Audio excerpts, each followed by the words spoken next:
여러분, 가짜에 막 목숨을 거나요?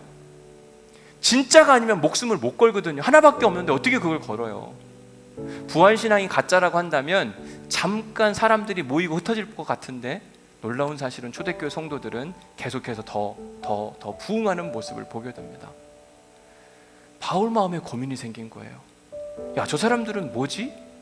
부활신앙, 내가 봤을 땐 가짜인 것 같은데 저 사람들은 왜 가짜 신앙에 자기의 목숨을 걸까? 이건 말이 안 된다. 계속해서 초대교회 성도들이 죽음 앞에서 담대하게, 그리고 남을 용서하는 그 모습을 보니까 마음이 흔들리기 시작하는 거죠. 어쩌면 저 사람들이 옳고 내가 틀릴 수도 있지 않을까? 이런 마음에 혼돈함이 찾아왔었어요.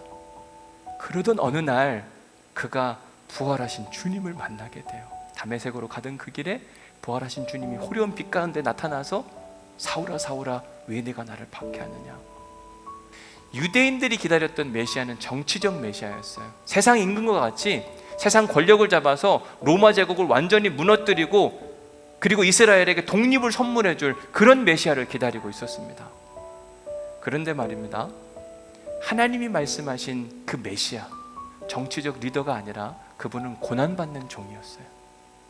온 인류의 죄를 십자가에 담당하 죽으시고 제3일 만에 부활하심으로 말미암아 우리에게 부활에 대한 소망을 갖게 하신 그 메시아, 그분은 군림하는 왕, 세상 정치의 그런 왕이 아니라 섬김의 왕으로 오셔서 이 어두운 세상을 밝히는 것이 세상 정치의 힘이 아니라 사랑과 섬김과 은혜와 기쁨으로 세상을 바꿔가기를 소망한다. 사실 바울도요, 원래는 못 믿는 사람이었어요.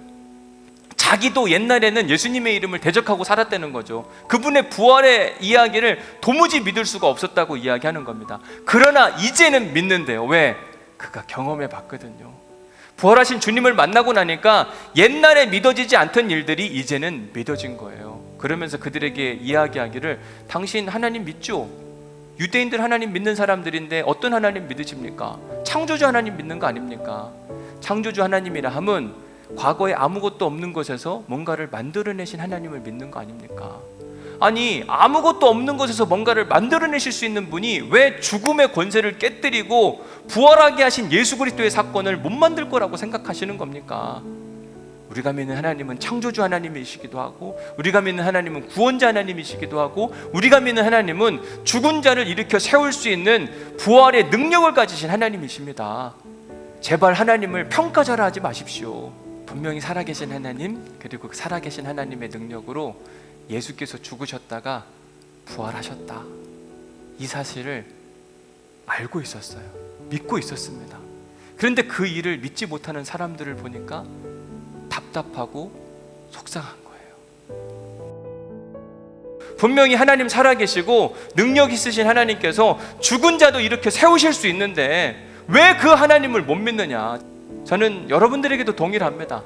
여러분들에게 고난이 닥쳐와서 그제 와서 하나님 앞에 엎드리고 기도함으로 하나님을 만나는 그런 일들이 아니라 지금 이 순간에 하나님 앞에 먼저 엎드림으로 하나님의 일하심을 경험함으로 하나님이 살아계시다고 고백할 수 있기를 주님의 이름으로 간절히 축복합니다.